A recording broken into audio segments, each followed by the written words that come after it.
años, los que recibían, digamos, el malestar de la puntualidad eran los que habían llegado temprano. Y eso es una tontería, decirles la gente no está llegando temprano, había que decírselo a los que no llegan temprano. Pero quiero hacer una mini reflexión antes de comenzar con la última exposición sobre algo que sentí durante el discurso del ministro Saavedra. Dentro de la forma, digamos, de preparar una exposición, una de las cosas que yo siempre digo es, define claramente tu objetivo. O sea, a quién le hablas y define tu objetivo. Y el objetivo es lo que un orador quiere que los demás hagan con lo que uno dice. Y trataba de pensar qué cosa quería el ministro Saavedra en su presentación. Y quería dos cosas bastante claras. La primera era de alguna manera una aprobación del público, la cual recibió de manera extraordinaria, la gente se puso de pie y lo aplaudió. La otra era que los empresarios se comprometieran, ya sea en obras por impuestos o en las asociaciones público-privadas, y ya algunos empresarios han ido. Lo interesante sería que quien tenga esa intención lo haga. Es una gran oportunidad para poder trabajar y de alguna manera el segundo objetivo del ministro estaría cumplido. Es una reflexión del momento, pero me parece de todas maneras interesante. Nos vamos a la última sesión, la visión del Perú al tercio de siglo. Esta es la propuesta que lleva CADE este año, la propuesta de aquello que se nos viene para adelante, y esa es la importancia de CADE en el Perú. Entonces, tenemos el inicio, chicos, atrás.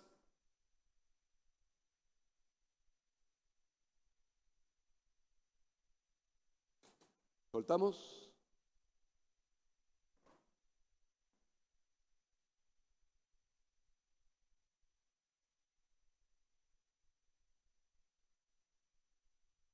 Tenemos una animación, ¿verdad?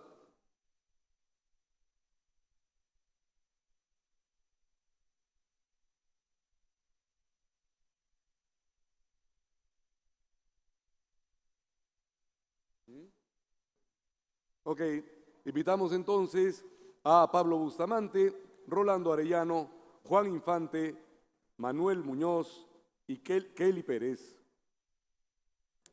Por favor, adelante todos. En el escenario. ¿Viene Kelly por delante? Sí. Me han hablado de ella. ¿Cuántos años tiene Kelly? 16.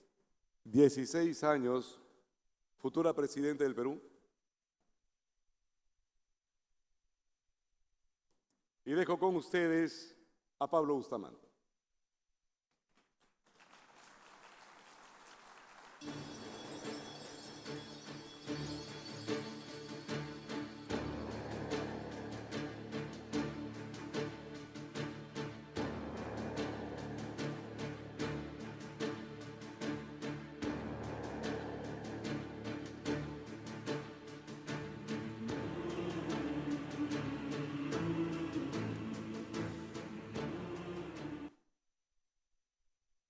Muy buenas tardes a todos. Muchas gracias por acompañarnos. Muchas gracias a IPAE por pedirme que vuelva a hablar de la visión del Perú, que es un tema tan apasionante. Así como hemos visto, es como los peruanos debemos ver el mapa del mundo, con el Perú y toda América al centro, el Asia, ¿no?, a la izquierda, y el resto del mundo, Europa, el África y Rusia, de donde va a venir una central nuclear a la derecha.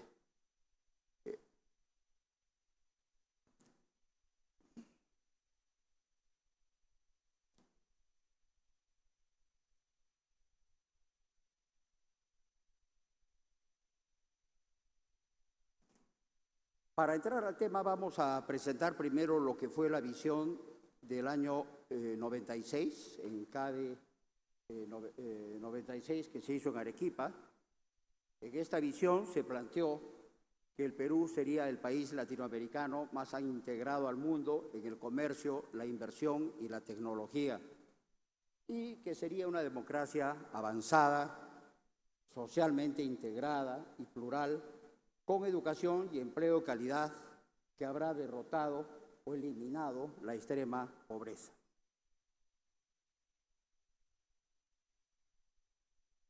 Vamos a ver unos indicadores que reflejan la evolución del contenido de esa visión hasta el año 2013. Vamos a ver primero la parte de integración. Primero la integración comercial. Como vemos, el índice de exportaciones e importaciones sobre producto se ha más que duplicado. Para inversión hemos tomado un indicador blando, la calificación de riesgo, que muestra de una muy buena manera lo que ha pasado en el Perú. Hemos pasado de un riesgo especulativo, ¿no?, de alto riesgo, a grado de inversión A3 hace pocos meses, este año. Medir tecnología en el Perú es muy difícil. Los indicadores internacionales no reflejan nuestra realidad. Por ejemplo, patentes. En el clúster de ATEM, en Los Olivos, se inventa una máquina para simular el rayo atmosférico, pero no se patenta, porque no creen en Indecopi. Pero no es el único producto. La transformación de nuestros sectores productivos, todos los sectores productivos que se han transformado en los últimos 20, 15 años, ha sido espectacular. Casi no queda recuerdo de un obrero de construcción con su sombrero hecho de papel del periódico del día, ¿no es cierto?, a la diferencia de lo que hoy día tenemos. Pero estamos hablando de todos los sectores, de agricultura, minería, retail, pesca, turismo. Vivimos en otro país. Pero esa inversión no está registrada como inversión en tecnología. Entonces hemos decidido usar un indicador que engloba toda la suma de la realidad tecnológica del país. Y hemos puesto ahí, para 3 décadas diferentes, el promedio de crecimiento de la productividad total de factores. En los 80s, cada año caímos 3.7. En los 90s crecimos, volteando el país, 1.4 promedio. Y en los primeros 10 años de este siglo, 3%. Entonces, eso muestra, evidentemente, un avance espectacular. Lamentablemente, eso no es igual en algunos otros indicadores, como por ejemplo el de democracia, ¿no? Hemos usado ahí confianza en la administración pública, mucho y algo de la encuesta, como un proxy, ¿no?, de lo que es la democracia, porque un país que no confía en su administración pública, evidentemente tiene una democracia muy débil. Y como ven, hemos bajado unos pocos puntos en todos estos años, un deterioro importante. Igual en el caso de educación, si bien hemos mejorado algo, como nos mostró el ministro Saavedra hoy día, seguimos siendo el último de los que están medidos por PISA, para no entrar ahora en más detalle. Sin embargo, en estos otros indicadores, por ejemplo, en empleo, hemos puesto empleo adecuado. Y en empleo adecuado, en los últimos años, hemos prácticamente duplicado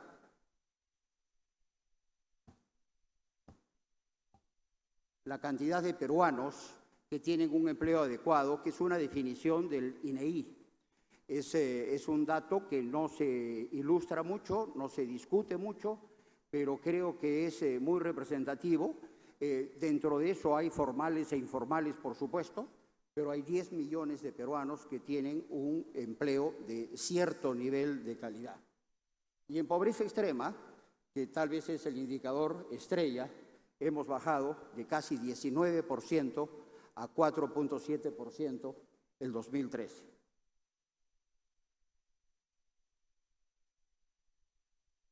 Pero evidentemente faltaron algunas cosas cuando hicimos esta visión.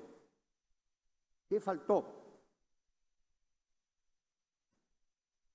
A nuestro entender, faltaron hablar de gobernanza, hablar de meritocracia en el servicio civil y del liderazgo empresarial comprometido con el futuro del país. Esta definición de gobernanza, una nueva palabra del idioma español, la define el diccionario de la Real Academia de la Lengua de una manera muy interesante. Arte o manera de gobernar que se propone como objetivo el logro de un desarrollo económico, social e institucional duradero, promoviendo un sano equilibrio entre el Estado, la sociedad civil y el mercado. Gobernanza es fundamental para un país desarrollado. Eso es la calidad del gobierno, la calidad de las diferentes instituciones que están a cargo del servicio a la nación. En términos de funcionarios de excelencia, es sumamente importante apoyar todos los esfuerzos del gobierno por crear un espacio meritocrático. Necesitamos un servicio civil del mejor nivel, capacitado y evaluado permanentemente, con alto rendimiento, reconocimiento y que esté muy bien remunerado. Remuneraciones que perdimos hace mucho tiempo. Liderazgo empresarial. O liderazgo en general. La gran debilidad de nuestra República ha sido siempre la calidad, el compromiso de nuestra clase dirigente. Esto lo reclamó Víctor Andrés Belaúnde, lo reclamó Basadre, ¿no? y muchos de nuestros pensadores. En verdad, nuestra clase dirigente y especialmente nuestros empresarios no pueden desatenderse de la tarea del desarrollo. No es suficiente invertir y vender. El Perú está a medio hacerse y tenemos que tener una mayor participación de los líderes, especialmente empresariales, que sean respetados por la población, que se articulen con los estamentos académicos e intelectuales y que tengan una presencia mediática, sin vergüenza por lo que hacen, más bien con orgullo, mostrando sus realizaciones, invitando a otros a imitarlos.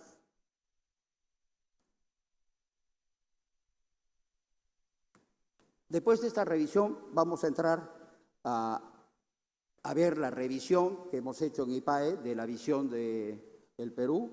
Le hemos llamado Visión del Perú al tercio de siglo. Para ello hemos convocado a 10 expertos que nos han regalado 9 documentos. Ustedes tienen en sus sitios el folleto que resume todos los documentos preparados por ellos. En ellos nos entregan sus reflexiones. Son verdaderamente importantes y lindas para conocer nuestro país. Tenemos, en primer lugar, la reflexión de Carlos Amati León sobre país megadiverso con una geografía privilegiada. País milenario y la trascendencia de la civilización caral, de Ruth Shady. En el tema de cultura, tenemos cultura con raíces milenarias y futuro enriquecedor, preparado por Armando Andrade y Luis Eduardo Bufardi. Capacidades ideales para crear riqueza, que lo ha producido Roberto Abusada. Gente emprendedora, creativa, esforzada y solidaria, ha sido preparado por Rolando Arellano, que nos acompaña acá en esta sesión. Macroeconomía sólida y políticas públicas débiles, Elmer Cuba. Reservas productivas por poner en valor, Patricia Teullet. Formalidad excluyente e informalidad limitante, una interesante combinación para entender este tema de la informalidad, hecho por Jaime Altaos. Y finalmente al sur, cerca de Tacna, hemos puesto carencias sociales y brechas económicas por Gianfranco Castañola, cerca de su patria, Chica. Permítame compartir un párrafo escrito por Carlos Amati León, como ejemplo de la calidad de estos documentos. Dice él: por eso el Perú es una joya de múltiples paisajes, rostros y emociones. Imponentes montañas pétreas nos obligan a mirar las cumbres y a temer los abismos. Y al descender por sus laderas, a un lado se extienden las llanuras áridas de la costa y el mar infinito del Pacífico, y al otro aparece la alfombra inmensa del bosque amazónico. Es un territorio de contrastes que tiembla el carácter, anima los sentimientos, modula el lenguaje, inspira el arte, ofrece variedad de productos y da gusto a las comidas. En suma, tenemos un territorio que forja nuestra forma de ser y los estilos de vida. Muchas gracias por sus aportes a todos estos pensadores y amantes del Perú.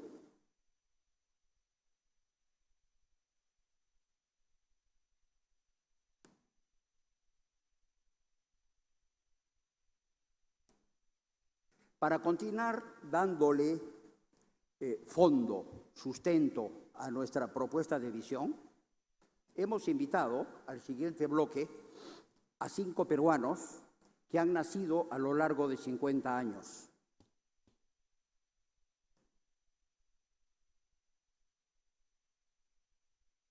Vamos a empezar con nuestro querido Felipe Ortiz de Ceballos, que nos ha dejado un video, está en Washington en una misión vinculada a la educación. Agradezco la invitación de Pablo Bustamante para intercalar algunas reflexiones dentro de su presentación, lo que me permite, por unos minutos, estar presente con ustedes en Paracas, ahora que me encuentro en Washington, participando en una comisión latinoamericana orientada a mejorar la calidad de la educación. En el resumen de la visión al 2020, postulada para el Perú en la CADE 96, se hace énfasis doblemente en el concepto de integración, hacia adentro y hacia el mundo, y se agregó como ideas fuerza la democracia, la pluralidad, la calidad de la educación y el empleo, el comercio, la inversión y la tecnología, la eliminación de la pobreza extrema. Faltó entonces, concuerdo con Pablo, insistir en la buena gobernanza, en el servicio civil del Estado, así como un firme compromiso y liderazgo empresarial. Por entonces, ya otros países habían realizado ejercicios similares. Malasia, por ejemplo, se había planteado un Wawasan 2020, centrado en 9 desafíos. Una Malasia integrada y unida, una sociedad segura y sin complejos, con una democracia madura, con sentido ético y moral, liberal y tolerante, científica y progresista, una sociedad que cuidara de los suyos, económicamente justa en la redistribución de la riqueza de la nación, una sociedad próspera, con una economía competitiva, dinámica, robusta y resistente. Y en el Acuerdo Nacional contamos con 23 políticas de Estado que se han centrado en 4 grandes objetivos: democracia y Estado de Derecho, equidad y justicia social, competitividad del país y un Estado eficiente, transparente y descentralizado. Y Perú 2021 también planteó una visión, la de un país próspero, pacífico, democrático y justo, con instituciones sólidas y transparentes, hospitalario y solidario, en el cual podamos vivir con alegría. Y respecto a los sectores productivos, hace ya 20 años, Michael Porter señaló la conveniencia de priorizar en minería, pesca, textiles y confecciones, agricultura y agroindustria, turismo y biodiversidad. ¿En qué medida los próximos 15 a 20 años serán distintos a los de los últimos años? Va a ser una época más exigente para empezar.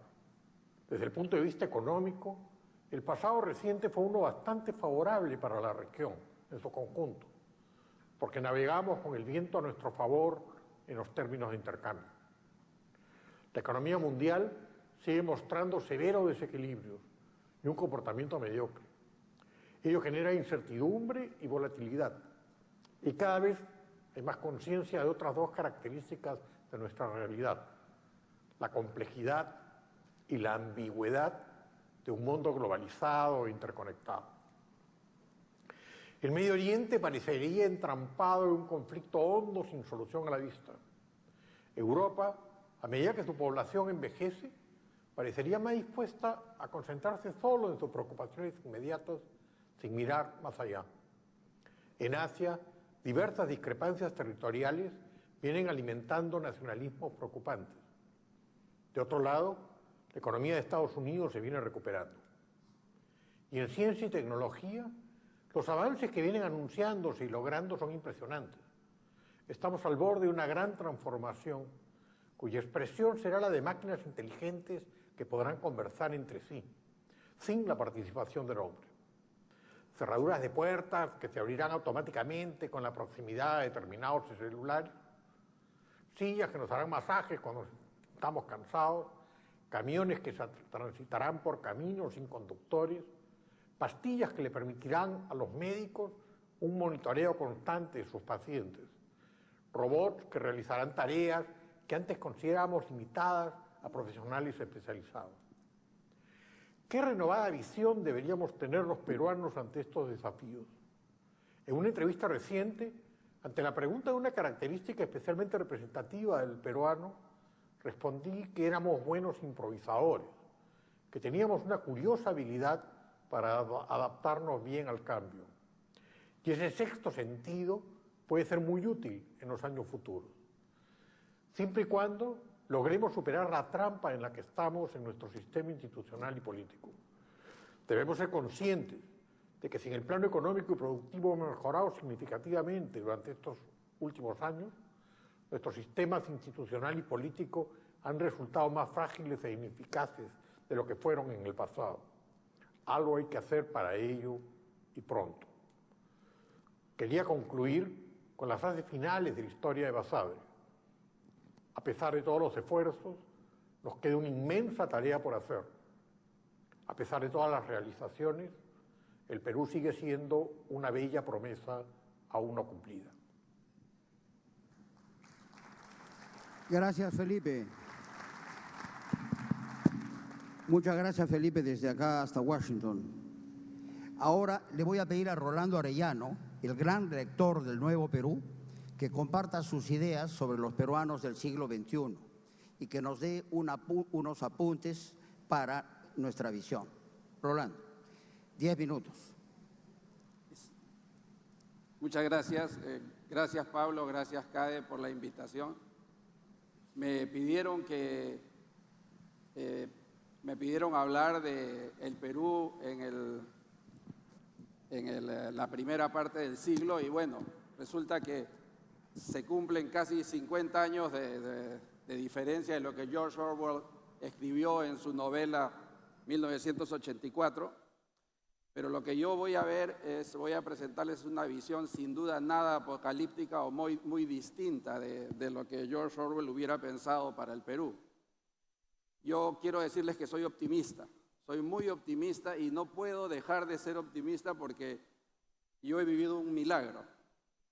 Y creo que todos los que estamos aquí, los mayores, hemos vivido ese mismo milagro. Recordemos que cuando yo tenía 16 años como Kelly, viví el velasquismo, viví un gobierno que destruyó la democracia, que destruyó mucha infraestructura de producción. Cuando tuve más o menos la edad de Manuel, viví la hiperinflación, donde el dinero se hacía polvo, donde trabajar no valía porque siempre, cada día que trabajabas valía menos.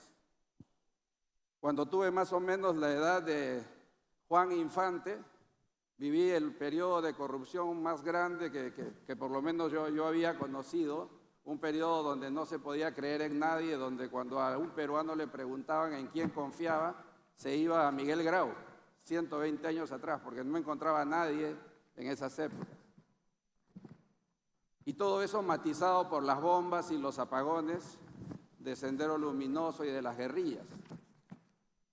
Y justamente cuando yo pensaba que, ya un poco mayor, pensaba que el Perú, el país que le iba a dejar a mis hijos, era un país sin salida, un país sin futuro, ocurre un milagro. Y ocurre el milagro que el Perú empieza a crecer. En los últimos 10 años empieza a crecer y empieza a crecer en todos los sectores. Empieza a crecer más que toda la región. Este crecimiento se transforma la sociedad y resulta que la gran pirámide social que teníamos, donde había muy pocos ricos y muchos pobres, se empieza a transformar en un rombo con una clase media creciente. Como nos muestra Pablo, en unos pocos años la pobreza disminuye a la tercera parte. No solo crecemos económicamente, sino nos volvemos más igualitarios. Y recientemente además vemos de que no solamente eso se da en las zonas urbanas, sino también se da en las zonas rurales, donde el crecimiento se da mucho más rápido incluso que en las zonas urbanas y donde el bienestar empieza a llegar a todos. O sea, ¿cómo no creer que esto va a seguir? Hemos vivido un milagro. ¿Qué ocurrió para que se diera ese cambio? Les aseguro, hace 10 años yo lo pensaba y alguna vez lo escribí, estará en algunos de mis artículos. Dije, lo único que ha podido pasar es que Santa Rosa de Lima y San Martín de Porres, allá arriba en el cielo, sacaron al Señor de los Milagros en andas para decirle adiós, ya, dales un respiro a los peruanos. Y han sufrido mucho. No tenía otra explicación. Y sin duda, parte de la explicación ha sido, lo hemos visto a lo largo de esta conferencia, el precio de los metales, que subió, qué bueno. La agroindustria que empezó a demandar en el mundo, ciertamente. Pero analizando más profundamente, resulta que había un fenómeno mucho más grande y que no eran los 10 años de crecimiento que yo había visto o que la mayoría de nosotros hemos visto, sino que había un crecimiento mucho mayor que venía de 30 años atrás, que no habíamos visto, que estaba creciendo, un Perú que estaba creciendo detrás de nosotros y que sin embargo no lo habíamos notado porque estaba detrás del cerro. Esa mano de ahí es la mano de Juan Quispe, un muchacho que tiene 30 años hoy y que vive en lo que llamábamos los conos de Lima. Ese muchacho lo que ha visto es ese sitio, ahí estaba su abuelo cuando llegó a Lima hace algunas décadas. Ese Juan Quispe también ha visto en ese mismo sitio a su padre, que ahora ya tiene 50 años y que ha sido taxista y que ya vive en una casa de cemento. Y ese mismo Juan Quispe vive ahora ahí en Los Olivos, donde tiene una casa de 2 pisos y además ese edificio que está atrás es el instituto donde estudió para ser técnico en sistemas. Y esos han sido 2/3 del país. 2/3 del país que han ido creciendo independientemente de los metales, independientemente de la agroindustria, y que han venido creciendo y creciendo y creciendo. ¿Cómo podemos negar que en 20 años el país va a seguir creciendo? Podrá no seguir creciendo. Por supuesto, eso le dio además una oportunidad a la industria un poco más formal, un poco más tradicional que la que es mayormente representada aquí. ¿Por qué? Porque empezó a darles oportunidades para que empiecen a consumir sus productos, cosa que la industria empezó a aprovechar para que le compren su cemento, para que le compren sus jabones, para que le compren sus aceites, y todos empezamos a seguir a crecer. Siempre estamos acostumbrados a ver nuestro crecimiento así. Estamos acostumbrados a ver que crecimos 5, 6, 8 o 9%. Y ahora vemos que estamos creciendo a 3. Pocas veces vemos que ese crecimiento del Perú comparado con el crecimiento del mundo, que es el verde, y con el crecimiento de las economías desarrolladas, siempre ha sido superior. Y ese colchón superior ha sido dado por este mercado interno, por este crecimiento, por este Perú profundo que no hemos entendido todavía, o que no habíamos entendido. Ese es el colchón que nos está ayudando adicionalmente a todo lo anterior y que sin duda es muy, muy importante de lo que se ha hablado.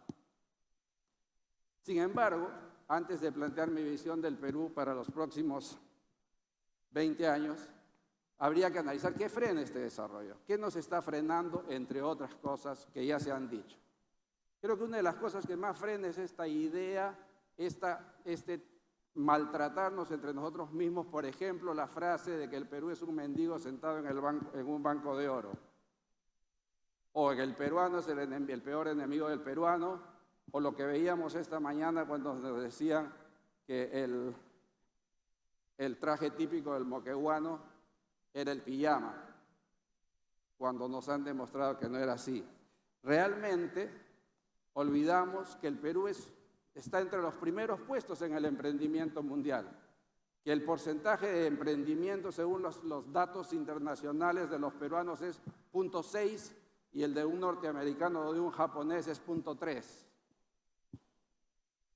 Nos decimos flojos y no tomamos en cuenta, por ejemplo, que un europeo promedio trabaja 1.500 horas al año, según los datos de OIT, y que un peruano promedio trabaja 2.000 horas o un poquito más, sin contar los cachuelos y sin contar las 3 horas que pasa en el taxi y además las horas que va a estudiar después de salir del trabajo para ir al instituto. Y lo que tenemos es 2 mundos separados que también nos impiden progresar más rápido. 2 mundos que no se juntan, una economía tradicional que conocemos y una nueva clase media, una nueva economía que está ahí esperando para juntarse. 2 economías crecientes ambas, pero que no se conocen, 2 economías que no se miran entre ellas. Y eso es por eso que este choque, esta convivencia, incluso hace que el programa de televisión más famoso del Perú sea el que muestra esta convivencia donde la vida es llena de roces, pero finalmente que se están empezando a juntar. ¿Qué oportunidad se presenta entonces? Una oportunidad inmensa, ya que estamos en el CADE, para el sector empresarial, que es empezar a mirar hacia la misma dirección. Ese empresario que conocemos, el empresario tradicional que no mira al otro y que incluso no lo llama empresario, lo llama emprendedor, cuando en realidad son la misma cosa, deberían empezar a trabajar juntos para ese futuro que me han pedido que les comente. ¿Por qué no aprovechar ese emprendimiento inmenso que se da y lo vemos en los gamarras y en todos estos temas para integrarlo a la actividad formal, tecnológica, que como sucede en Suiza o como sucede en Corea, donde las pymes y las grandes empresas trabajan juntas? Un minuto. ¿Se imaginan la fuerza que tienen los trabajadores, los grandes trabajadores peruanos, si además le diéramos la tecnología y la productividad? ¿Cómo haríamos para juntar la tremenda creatividad de los peruanos que viene, por ejemplo, textiles de Paracas, con la tecnología moderna, etcétera? Finalmente, ¿qué tipo de desarrollo queremos? Y ahora sí puedo hablarlo.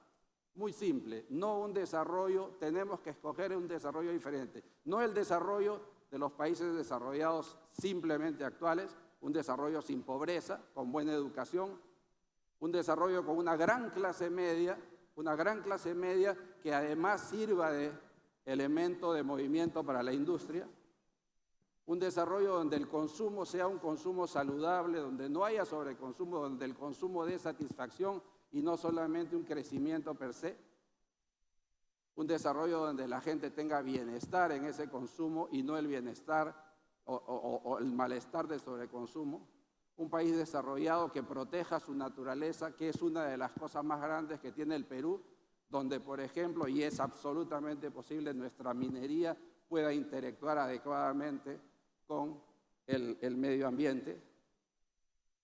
Y finalmente un desarrollo donde se respete la gente. ¿Por qué? Porque ya se dio cuenta que el crecimiento individualista no es bueno y donde todos podamos transmitir y vivir en paz. En fin, no quiero yo, cuando me piden decir en un país desarrollado, yo no pienso en un país desarrollado, yo pienso en un país de gente feliz. Creo que lo que debemos hacer cuando hablamos de un país del primer mundo es ser un país con gente, con bienestar y con felicidad. ¿Es posible lograrlo? ¿Es posible que este milagro sea permanente? Yo creo que sí. Y quiero terminar simplemente mostrándoles mi misión de este afiche del CADE de este año. En este afiche del CADE de este año yo lo que veo es esto. Yo lo que veo es un mundo formal uniéndose a un mundo un mundo tradicional uniéndose a este nuevo mundo de la formalidad, para todos juntos construir ese futuro. Un país donde esto es 1 más 1, no hace 2, sino hace 3. Muchas gracias.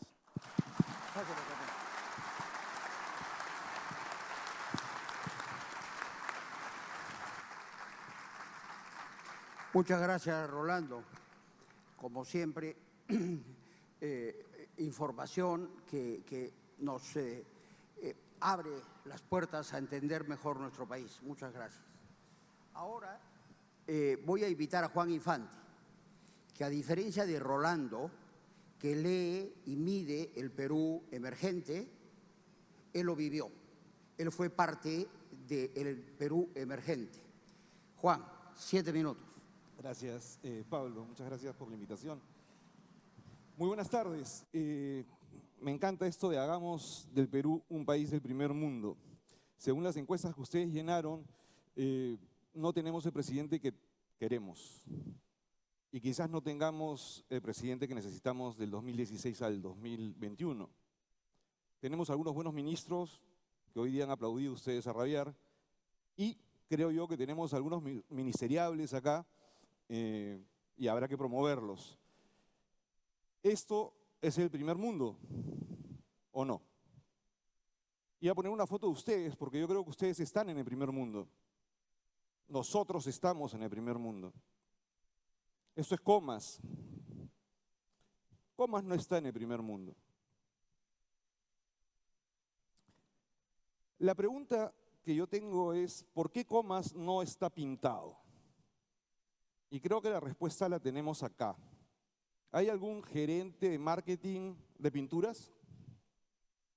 Falta algo de empatía en las empresas que venden pinturas, pero yo apostaría todas las acciones que pueda comprar en que la empresa de pinturas que se dedique a venderle pinturas a Comas va a crecer notablemente en su rentabilidad.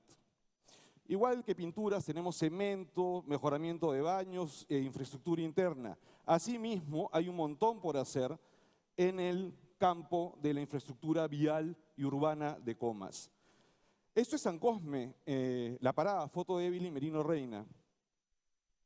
San Cosme es el lugar que tiene más TBC en Lima. Ahí está la parada de amarillo que va a ser pronto el Parque del Migrante. Les reto a que encuentren un árbol ahí. A problemas monumentales, soluciones monumentales. Esto es San Cosme, Mendocita, Tacora, San Pedro. ¿Podemos hacer de esto un lugar del primer mundo? El tren no basta. Ese tren que está en el afiche está ahí. El tren eléctrico no basta. Pero esto es una gran oportunidad y yo coincido con Rolando. Soy optimista, pero hay mucho trabajo que nosotros podemos hacer. Nosotros, sin tanto pedirle al gobierno, debemos hacer cosas y es integrar a estas personas al mercado. A veces yo siento que son ustedes los que manejan las grandes empresas que se reprimen de venderles, de estudiar el sector emergente. Hay una tarea monumental. Hay un bono de migrante que aún no hemos pagado ni visto como oportunidad. Ayer Ricardo Hausmann decía, el Perú no ha tenido migrantes en las 2 últimas décadas, hablando de la migración extranjera, pero el Perú ha tenido una potentísima migración interna y aún nosotros le debemos a esos migrantes que han construido la Nueva Lima muchísimo. Hay un bono del migrante, Pablo va a hablar del bono demográfico, pero el bono del migrante aún está por pagar y es en realidad una enorme oportunidad. ¿Qué ven acá? Sí, eso sería un test de Rorschach, ¿no? Podría ser lo rojo el SUTEP, lo azul Ministerio de Educación. Podría ser Cajamarca y Yanacocha, Buenaventura.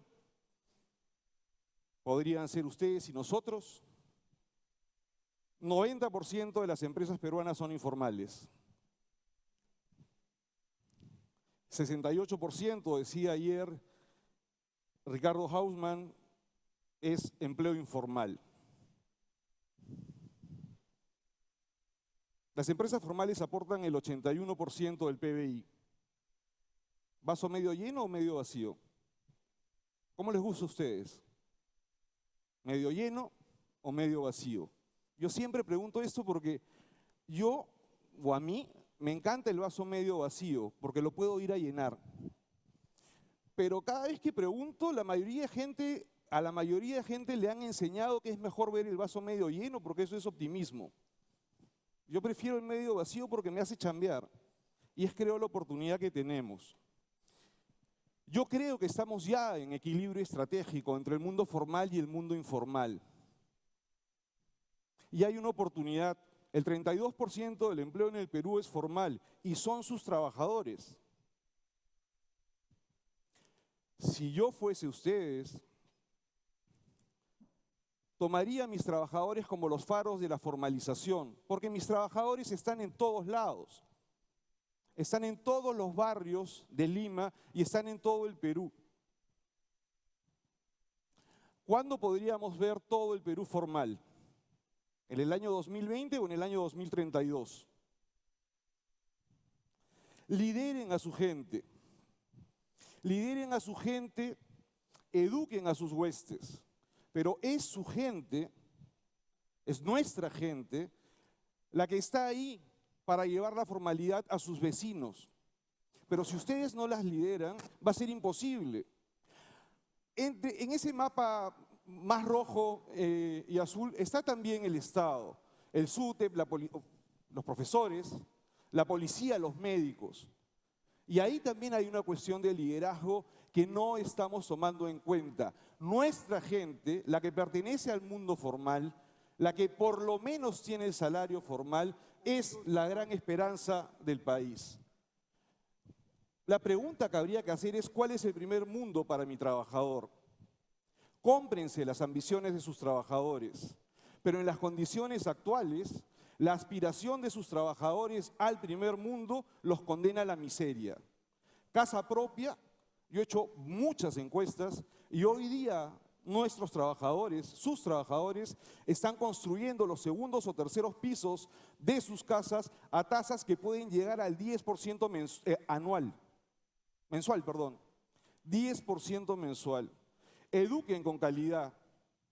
Quizás haya que decir ahora, más que obras por impuestos, educación por impuestos. Y trabajen el tema del sobreendeudamiento. ¿Por qué está creciendo la irritabilidad sindical? Por estas cosas. Luchen para que sus trabajadores construyan sus viviendas al 10% de la TCA. Hoy día puede llegar a 100. Educación por impuestos. Adopten 100, 1000, 5000 escuelas públicas, ahí donde estén mayoritariamente sus trabajadores, y conviertan esas escuelas en escuelas de primer mundo. Hoy día sus trabajadores están abandonando la escuela pública a un costo demasiado alto. Y es probable que el 20% de sus trabajadores estén endeudados o sobreendeudados. Sáquenlos de ahí. ¿Listo? Solo quiero decir una cosa. En el año 2032 se cumplen 500 años de la captura de Atahualpa. A mí me encantaría que en el 2032 el trauma de la captura de Atahualpa esté sanado. Quizás ahí Conga se podrá desarrollar. Mi primer mundo, y ahí me encantaría retomar lo que Carmen Macías dijo ayer respecto a la afectividad. Mi primer mundo es un país en donde cualquier peruano puede sentirse cómodo almorzando en la casa de otro peruano. Muchas gracias. Gracias, Juan. Acá.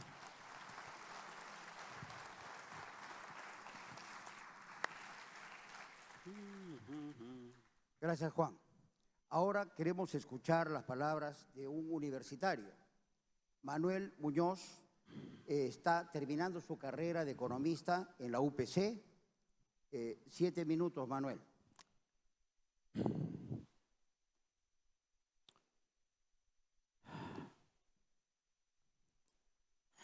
Gracias, señor Bustamante. Buenas tardes, señores empresarios, ejecutivos y autoridades. Mi nombre es Manuel Muñoz, de la Facultad de Economía de la Universidad Peruana de Ciencias Aplicadas, UPC. Y es un honor para mí estar con todos ustedes y participar en la 52ª Conferencia Anual de Ejecutivos, donde tocamos temas relevantes que afectan a nuestra economía, sociedad y política. Mi presentación hoy expondrá la visión de un estudiante de economía, el cual representa también la visión que muchos jóvenes tienen sobre el futuro del país y el desarrollo que deseamos alcanzar. Les propongo algo. Imaginen estar en el año 2033, en el primer tercio de este siglo. ¿Qué contiene esta visión? Un conjunto de logros cumplidos básicamente en 3 frentes concatenados, que permitieron llevar al Perú a ser un país donde la pobreza extrema desapareció. La clase media representa el 75% de la población y los delitos de corrupción, según Transparencia Internacional, han igualado a lo de los países nórdicos. ¿Cómo lo logramos? ¿Cómo llegamos a ese resultado? Con liderazgo, decisión y estrategia de largo plazo para efectuar los cambios que urgían en lo político, social y económico. En las elecciones generales del 2016 se inició el cambio. Dejamos la pasividad atrás y evitamos que el outsider, que aparecía cada 5 años con la intención de variar las reformas iniciadas e ir contra la débil institucionalidad de esos años, tome el protagonismo y convierta otra vez una elección en una fuente de incertidumbre. Un gran líder empresarial tomó ese reto y promovió un sano equilibrio entre el Estado, la sociedad civil, el libre mercado y el desarrollo sostenible. Se hicieron más fuertes las instituciones. Reformamos el Congreso, Cámara de Senadores con representantes de macrorregiones, eliminación del voto preferencial, no impedimento de reelección de alcaldes y presidentas regionales, etc. Reformamos el Poder Judicial. Le dimos independencia del poder político a través de su autonomía presupuestaria. Se implementó la elección de jueces, etc. Reformamos totalmente, a través del diálogo y comunicación de las ventajas, el proceso de descentralización iniciado en el 2002, aplicando el plan original de las macrorregiones, el cual consistió en unir departamentos de la costa, sierra y selva en una sola entidad política. Teníamos muy presente que si lográbamos tales reformas, el crecimiento económico sobrepasaría el récord alcanzado en el quinquenio 2008-2012 previo, de 6% anual. Estábamos seguros de poder llegar a niveles del 7 a 8%, como al final lo hemos logrado. Recuerdo esos momentos hace 20 años atrás. Cuando nuestro crecimiento comenzó a decrecer, muchos opositores al modelo salieron con sus típicos argumentos. El modelo primario exportador ha vuelto a fracasar. Lo único que ha dejado el modelo es generar más brecha entre ricos y pobres. Nunca aceptaron lo potente que era el modelo, aun cuando en solo 8 años, 2004-2011, se veían resultados significativos. Reducción de la pobreza en más de 30 puntos porcentuales, de 58.7 a 27.8%. Reducción de la desigualdad que también empezó en esos años, 0.44 de coeficiente Gini, según las cifras del mismo INEGI, por debajo de Brasil, Chile, Colombia y México. Se emprendió una reforma tributaria en la que se dejó atrás la costumbre de la SUNAT de fiscalizar constante y periódicamente a las mismas empresas formales. Se anularon los regímenes de percepciones, retenciones y detracciones que, claro, le permitía al Estado recaudar más rápidamente los tributos. Sin embargo, le generaba un alto costo de liquidez y competitividad a las medianas, pequeñas y microempresas, las mayores generadoras de empleo en el país, y ocasionarle sobrecostos a las empresas recaudadoras designadas por la SUNAT. Se rebajaron las tasas del impuesto general a las ventas e impuesto a la renta, restrictivas a la inversión, para trasladar de la informalidad a la legalidad a empresas que generaban 60% del PBI en la sombra. Además, esa reducción de tasas era necesaria, dado el mal manejo que el Estado ejercía sobre los recursos. En esos años, muchos líderes de opinión sostenían que el Estado poseía no solo una presión tributaria del 15.7%, en realidad llegaba a un 24.3% si considerábamos las tasas, contribuciones y derechos que todo el aparato estatal aplicaba a los contribuyentes. Sin embargo, la retribución que recibíamos del Estado en servicios dejaba mucho que desear. Pagábamos impuestos como europeos, pero los servicios que el Estado nos brindaba eran tercermundistas. Hoy ya no es así. Con un servicio civil técnico y enfocado en generar eficiencia en el Estado, se eliminaron lastres que impedían a la inversión privada crecer y reducir la desigualdad. Permisologías las llamábamos, ¿las recuerdan? Una de las primeras instituciones que emprendió reformas para reducir procesos y autorizaciones e incentivar la inversión y la cuantificación monetaria de los recursos y servicios del bosque, gracias a las cuentas satélites, fue el Servicio Forestal y de Fauna Silvestre, SERFOR. Gracias a esas facilidades que el Estado les brindó, ustedes decidieron invertir en ese mercado y hoy, en el tercio del siglo XXI, pueden jactarse de haber desarrollado una industria que mueve 30.000 millones de dólares y exporta productos maderables por 4.000 millones. Un minuto, Manuel. Superando ahora a nuestros amigos del sur, que de la nada desarrollaron sus bosques en los últimos 20 años del siglo XX. Así, esta experiencia en reducir procesos fue llevada a todo el aparato estatal. Dos grandes sectores fueron beneficiados. El sector primario extractivo, donde el tercio del siglo nos aporta con el 70% de nuestra economía. Exacto, seguimos la senda que Canadá, Noruega y Australia hicieron para desarrollar sus economías. Promover o especializarse en las actividades donde más ventaja se posee. Claro, no podemos olvidar de toda la inversión de tiempo que se utilizó para llegar a acuerdos con las comunidades a través de las consultas previas. Qué equivocados estábamos al creer que con una participación de la minería de 14.3% en la estructura productiva del 2014 sería suficiente para desarrollarnos. La segunda sector que más ganó con este cambio fue la infraestructura. La brecha de infraestructura fue reducida en un 90%. Tiempo. Gracias a la UPC por la confianza, a IPAE, Acción Empresarial, por convocar a los universitarios y por dar la oportunidad de hablarle ante ustedes. Y a ustedes por haber escuchado esta visión. Muchas gracias. Muchas gracias, Manuel.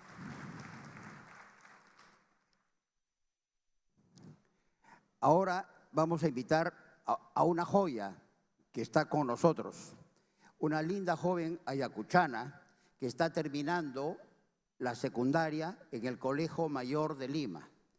Kelly, por favor. Claro. Ay, Dios mío. ¿Qué es esa cara? ¿Sí? Ante todo, muy buenas tardes a todos y a todas. Agradezco a los organizadores de este magno evento el hacer posible que ustedes y yo estemos aquí compartiendo temas de gran interés nacional, como lo es la visión del Perú hacia el tercio de siglo. Bueno, mi nombre es Kelly Pérez Valenzuela, tengo 16 años y actualmente estoy cursando el 5º año de educación secundaria en el Colegio Mayor Secundario Presidente del Perú.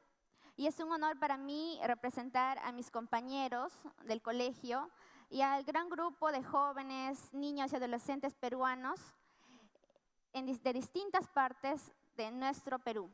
Yo provengo de una región con mucha riqueza, con mucha cultura, con mucha historia, como lo es la región Ayacucho. Y espero que dentro de algunos años sea una de las regiones y zonas más productivas de nuestro país, que produzca todo tipo de utilidades y recursos que favorezcan el bienestar de la zona, pero también de todo el Perú. Bueno, mi padre es policía de profesión, mi madre es docente y me siento orgullosa de pertenecer a una familia que me ha permitido desarrollarme en valores y que me ha orientado mucho a la importancia de la formación y compromiso público con el país. Este mismo sentimiento percibo y lo tengo siempre conmigo es el valor y el cariño hacia el Colegio Mayor. Hoy estoy aquí para contarles mi experiencia sobre cómo llegué al Colegio Mayor y a partir de las experiencias y aprendizajes obtenidos dentro de la institución me han permitido hoy estar aquí para comunicar mi deseo de cómo quisiera que sea mi país para el tercio de siglo y yo cómo pienso qué propuestas podrían hacer para que esto suceda. Bueno, considero que nuestro país es una gran gama de recursos infinitos y mucho potencial humano que existe por encontrar. Sin embargo, mucha gente, comunidades, estudiantes y distintos jóvenes y niños de nuestro país están en espera de oportunidades y posibilidades para llevar una vida digna y completa. Esas son una de las tantas cosas que pude aprender a valorar y apreciar en mi colegio, el cual considero que es significado de cambio en nuestras vidas, unión nacional e interculturalidad, porque es ahí donde nos encontramos y reunimos muchos jóvenes del país, es decir, de las 26 regiones del país, y que diariamente, a partir de la convivencia, actividades cotidianas, debates, intervenciones, podemos desarrollar un clima agradable de democracia, libre expresión, tolerancia y afecto. Llegar al colegio mayor para mí no fue fácil, pues primero tuve que atravesar un proceso de selección para obtener la beca integral y después de haber ingresado, adaptarme a un nuevo sistema educativo, el cual, me exigía estar lejos de mi familia, pero también me exigía rendir tener un mejor nivel académico, y que realmente nos ofreció todas las herramientas necesarias para contar con una educación de calidad y bienestar integral. Es así donde entra la presencia de mis maestros y excelentes psicólogos, tutores y directivos que nos acompañaron durante el proceso de formación. Y yo ahora me encuentro muy feliz de haber sido parte de esta familia y culminar con éxito mi 5º año de secundaria, pues felizmente recibí la oportunidad de ser beneficiaria de una beca integral que es promovida por el patronato BCP. Bueno, realmente agradezco todo el apoyo brindado por los excelentes profesionales de la institución, Colegio Mayor, pues aprendimos a desarrollar habilidades de escucha, expresión y liderazgo, compromiso con el país. Por este motivo es que espero que, al igual que yo, muchos jóvenes y niños de nuestro Perú cuenten con oportunidades para salir adelante y lograr la formación de unos buenos ciudadanos que sean útiles para el progreso del Perú. Y es por ello que también quiero felicitar la iniciativa del ministro de Educación, quien desde el ministerio está iniciando cambios trascendentales en el sistema educativo peruano, que creo yo traerán resultados fructíferos progresivamente. Esto involucra el logro de una mayor inversión para la educación pública, la capacitación de los maestros, la motivación en el trabajo, una mejor infraestructura, una mejor gestión directiva, administrativa y la mejora de vías de aprendizaje. Realmente me parece un plan formidable que debería ser transmitido a toda la población, para que así los distintos grupos sociales y los distintos grupos, edades y género puedan conocer más sobre el tema y asumir el compromiso de que la educación es una tarea de todos y que puede ser una herramienta muy fundamental para el desarrollo y que puede integrar a todas las personas de nuestro país y conducir a un mejor progreso. Que realmente pienso que la educación debe ser bien conducida por el gobierno, por las autoridades del Estado, pero que debe ir de la mano y apoyada por el sector privado. Uno no elige dónde nace, pero elige dónde va y quién quiere ser. Y qué mejor que con ayuda del Estado, que ofrezca los suficientes recursos para el desarrollo del país, lo cual involucre el ofrecimiento de derechos fundamentales que siempre se cumplan, tales como una educación excelente y de calidad para todos, una buena atención en salud, un empleo digno, programas sociales bien administrados, un buen sistema de funcionarios públicos que asuman su rol y el sentido de institucionalidad y el compromiso con el país, a fin de acelerar el crecimiento económico del Perú y el desarrollo de potencial humano que tanto hace falta. La educación es una excelente apuesta y por ello apelo a ustedes, el sector privado, los gobiernos, autoridades, que junto a los educadores, padres de familia y estudiantes peruanos encaminemos la transformación del país para que éste pueda convertirse en un Perú democrático, más productivo, competitivo, con empresa e industria responsable, con mayor cantidad de exportaciones y que consigan efecto el crecimiento económico esperado. Y que con el tiempo, que no sea muy largo, haya podido eliminar en gran medida lacras sociales como la corrupción y problemas que retrasan el desarrollo del país, tales como la pobreza extrema. Bueno, dejemos de soñar con un país desarrollado y empecemos a hacerlo realidad. Porque como ven, la mi vida y la de mis compañeros es prueba de que aquello es posible. El Perú, creo yo, es un país valioso. Formemos los medios de desarrollo, empecemos a confiar en él, en la educación y en nuestra capacidad colectiva de acción y compromiso. Muchas gracias. Muchas gracias, Kelly.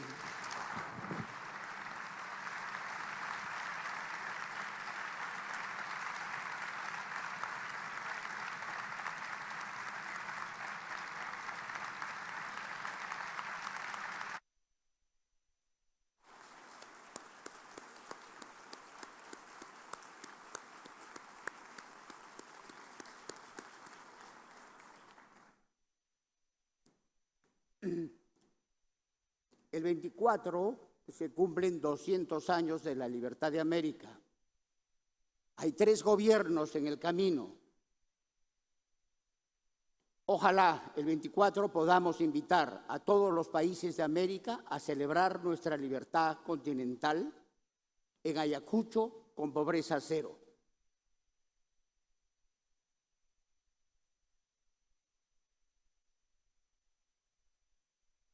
Visión del Perú al tercio de siglo. El Perú será un país democrático y globalizado, encaminado al desarrollo integral, sostenible y duradero, con sentimientos de pertenencia y ciudadanía, en el que se respete la ley. ¿Cuáles son los objetivos de esta visión?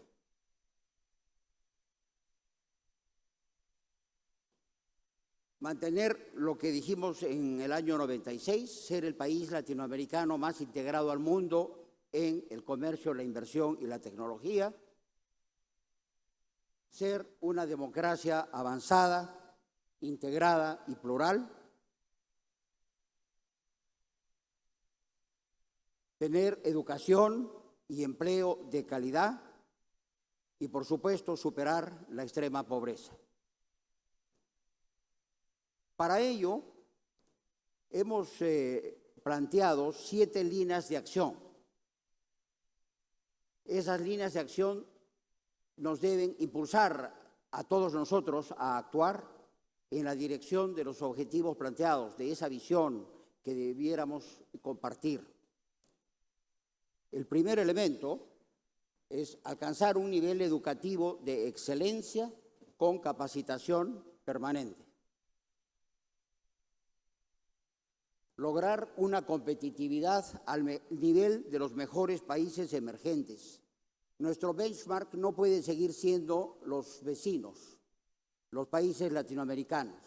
Tenemos que compararlos con los mejores países del Asia y de cualquier parte del mundo, de Europa del Este, por ejemplo, también.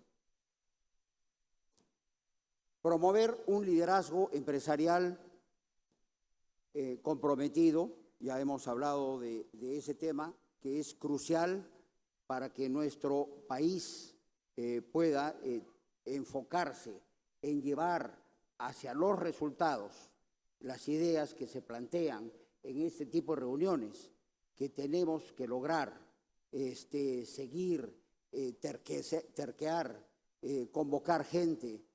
Los peruanos tenemos que estar encima de nuestros problemas y no detrás. Alentar una gobernanza del mejor nivel, un tema fundamental. Buen gobierno, ya hemos visto la definición. Formar un servicio civil meritocrático, reconocido y bien remunerado.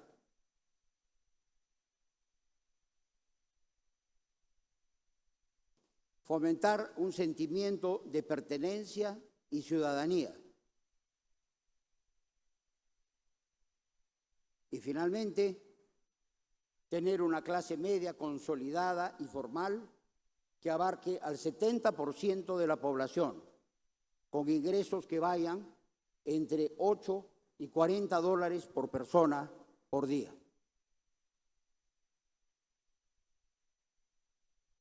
Para eso tenemos que crecer. Tenemos que llevar nuestra economía a mantener un buen ritmo de crecimiento. Por ejemplo, el HSBC hace unos cuantos meses nos dijo que si crecíamos 5.5% por año hasta el año 2050, llegaríamos a ser la economía número 26 del mundo. Nos indicaron que habían dos elementos estructurales que nos ayudarían en ese proceso. El bono democrático, del cual se ha hablado varias veces en esta reunión, y la demanda de commodities, que podrán fluctuar en sus precios, bajar un poco. Actualmente no son muy bajos tampoco, pero que se va a mantener, porque el mundo todavía está transformando pobreza en clase media en los países asiáticos, en la China y en la India reformista de Modi. Pero había algo muy importante que nosotros teníamos que hacer en nuestras agendas internas, el manejo político de ciertos elementos, mejorar sustancialmente la educación y la salud, nuestras instituciones, cerrar las brechas en infraestructuras, incluidas las brechas en infraestructura de educación, como nos dijo hoy día el ministro Saavedra, 60 y tantos mil millones de soles, y por supuesto con un buen clima de inversión.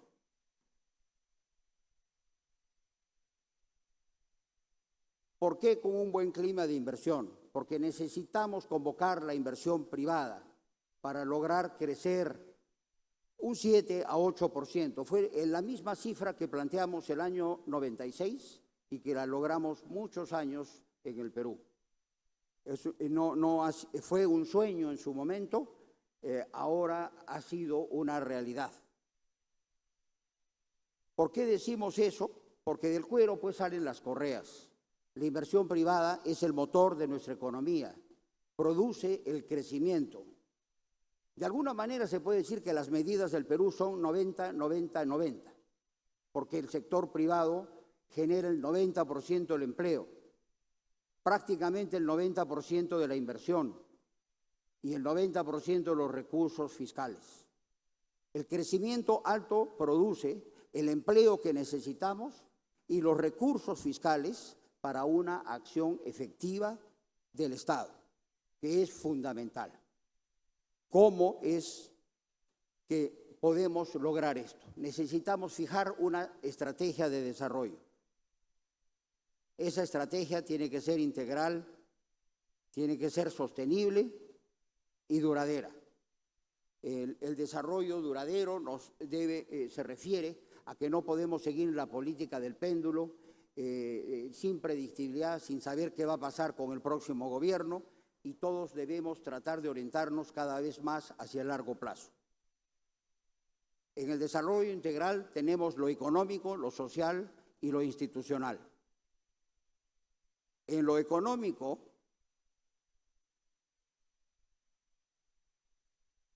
hemos puesto en primer lugar buscar el acceso de los pobres a la economía de mercado. Eso suena a un objetivo social, pero yo creo que es el objetivo económico más importante que podemos ponernos como reto. En segundo lugar, por supuesto, lo que se ha mencionado tantas veces en este evento, y hoy día lo ha hecho el ministro Segura con el anuncio del inicio del proceso de acceso a la OECD, una magnífica noticia.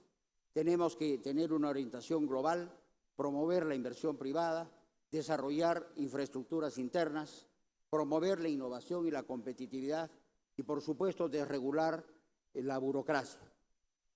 Álvaro Quijandría nos dijo que ya para el 16 tendríamos que habernos liberado de los trámites críticos.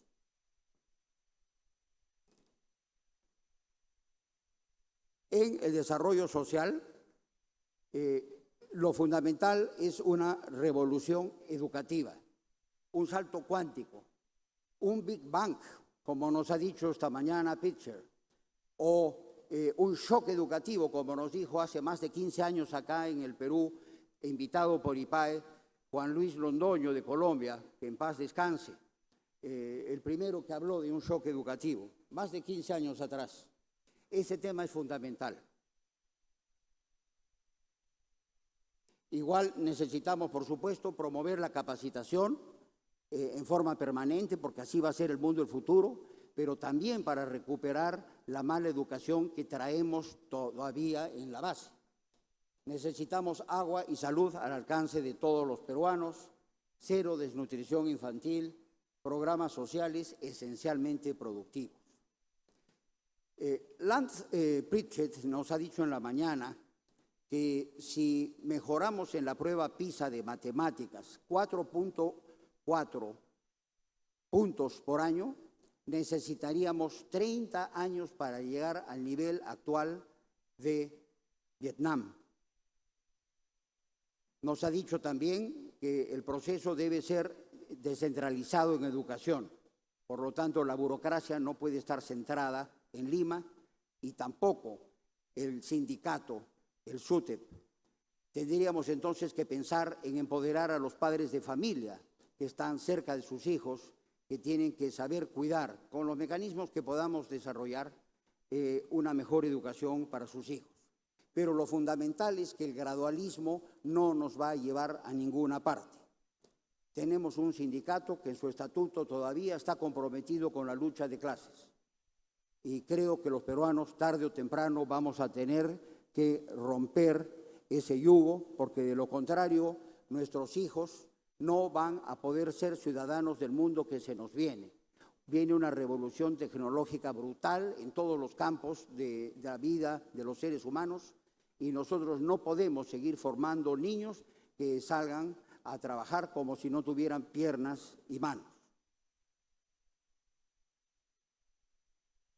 En el tema institucional, por supuesto, necesitamos una gran reforma del sistema electoral, de los partidos políticos, la estructura del Estado, temas muy importantes que se han tocado en este CADE, el imperio de la ley, el Estado del Derecho, seguridad ciudadana, por supuesto, buena gobernanza, mejor regionalización, el servicio civil meritocrático, regulaciones pro desarrollo, pro inversión, estabilidad de las reglas de juego, protección de la propiedad, predictibilidad, prepublicación de las normas. En el desarrollo de la sostenibilidad social y ambiental, ¿no? Necesitamos, por ejemplo, reforestación masiva. Tenemos miles de hectáreas deforestadas. Con eso no solo podemos compensar lo que hemos hecho, lo que estamos haciendo, sino ayudar al resto del mundo. Debemos titular la propiedad comunal, los minifundios, los derechos individuales en las comunidades, incluirlos en los registros públicos, registrar sus convenios. Y así como hemos creado asociaciones público-privadas, ojalá podamos crear asociaciones, comunidades privadas. Tratamiento y reciclaje de desagües, por supuesto, regulaciones ambientales, muy importante que sean racionales y balanceadas, de acuerdo a la naturaleza del país, una matriz energética que promueva el desarrollo de energías limpias, protección, por supuesto, de las reservas culturales, sociales y ecológicas.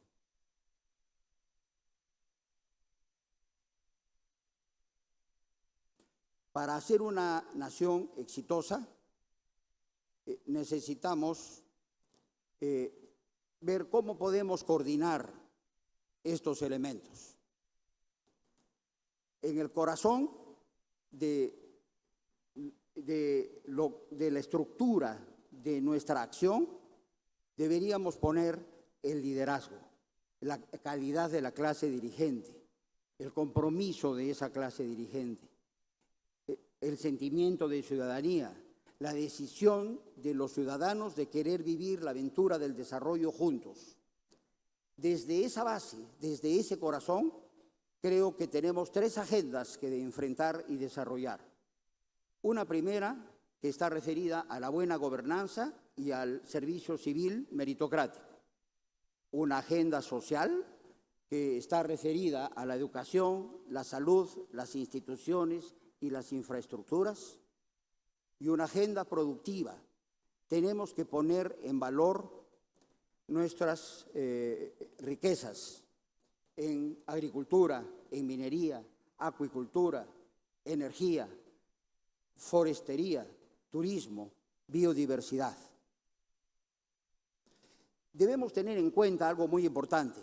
Entender el Perú no es fácil, menos para los que vienen de afuera, porque hace algunos años en el Perú apagamos las luces. Se apagaron las luces por 30 años. Nos prohibieron invertir en agricultura, en minería, en pesca y hasta en turismo. Entre los años 60 y finales de la década del 80, nuestro país se empobreció de una manera terrible. Se creó exclusión, no había inversión en las regiones. Hoy día, por ejemplo, en el caso de minería, hay una gran confusión. Se piensa que somos como Chile o Australia, que nunca pararon su proceso natural de desarrollo. Pero el Perú es un país subexplotado, no solo en minería, en forestería también, en acuicultura y en fin, en energía. Si no explotamos, por ejemplo, nuestros yacimientos mineros con prontitud, no vamos a lograr los recursos fiscales que necesitamos para cubrir la agenda social. La agenda productiva debe servir para cerrar las brechas en la agenda social, brechas acumuladas en esos mismos fatídicos 30 años. Por otro lado, si nos demoramos y dejamos de utilizar lo que está a nuestro alcance hoy día, los minerales serán sustituidos por nuevos materiales muy pronto. Ya se está empezando a hacer explotación en los fondos marinos. Yo he estado con un australiano hace algún tiempito, están sacando minerales de 2.000 metros de profundidad con leyes de cobre de 8%, más zinc 5%, más plomo 3%. Si eso se generaliza, vamos a tener que hacer como en las carreteras cuando hay un accidente fatal y se pone una cruz encima de conga. Acá ya se conga, y otra cruz aquí, y otra cruz allá. Necesitamos esos recursos. Por otro lado, la minería, tan vilipendiada, ha generado encadenamientos formidables. Ha ayudado a crear el sector industrial más grande de nuestra historia, más competitivo, más exportador, más innovador.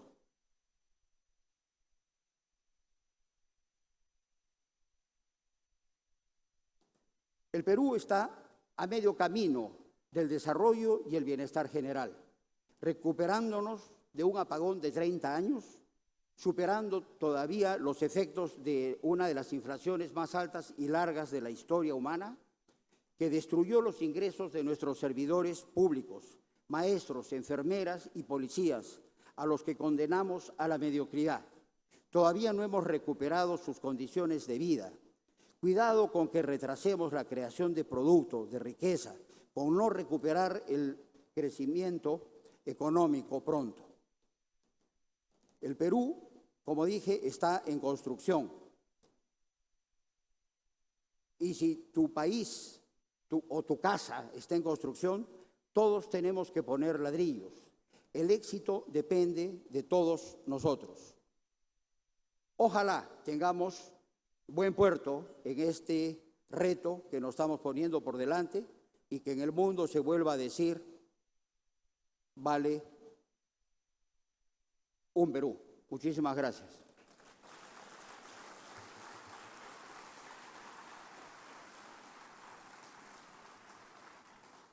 Gracias, Pablo Bustamante, y gracias a las personas que lo han acompañado. Rolando Arellano, Juan Infante, Manuel Muñoz y Kelly Pérez, a quienes le damos también un fuerte aplauso. Y vamos a hacer la foto final, la foto emblemática.